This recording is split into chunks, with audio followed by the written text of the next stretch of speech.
అందరికీ నమస్కారం. ఈరోజు ఉదయం నుండి మీడియాలో నా మీద తిరుమల సిఫార్సు లెటర్ల గురించి ఏవో ఆరోపణలు వస్తూ ఉన్నాయి. చిట్టుబాబు అనేటటువంటి గుంటూరుకు సంబంధించిన ఒక టీడీపీ నాయకుడు మరి వారికి సంబంధించిన వారి దగ్గర నేనేదో డబ్బులు తీసుకున్నానని చెప్పి మాట్లాడుతూ ఉన్నారు. మల్లికార్జున్ అనేటటువంటి పిఆర్ఓ ఎవరో ఉన్నారు, ఆయన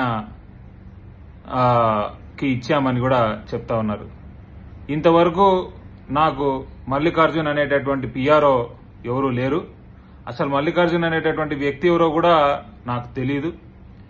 రెండోది, ఆ భగవంతుడు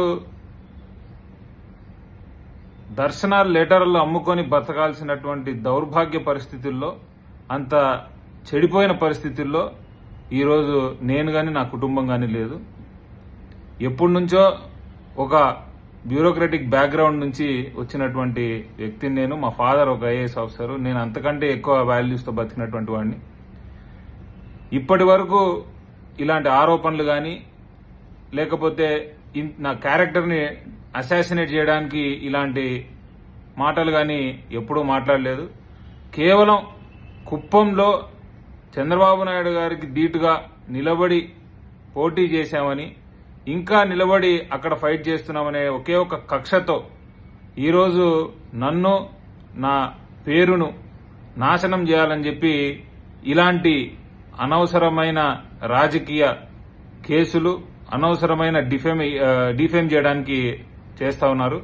ఖచ్చితంగా దీన్ని నేను ఎదుర్కొంటాను. భగవంతుని లెటర్లు గాని ఇంకోటి గాని అమ్ముకొని బ్రతకాల్సినటువంటి పరిస్థితి నాకు లేదు. అది ఎప్పటికీ కూడా రాదు. ఈ మల్లికార్జున్ ఎవరో, మరి వాళ్ళు ఆ రాసినటువంటి పేర్లు ఎవరెవరు అయితే ఉన్నాయో వాళ్ళందరూ ఎవరెవరో కూడా మేము కూడా కనుక్కోవడానికి ప్రయత్నం చేస్తా ఉన్నాము.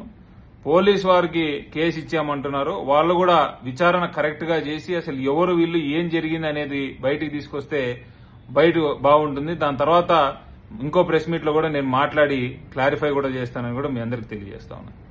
Thank you.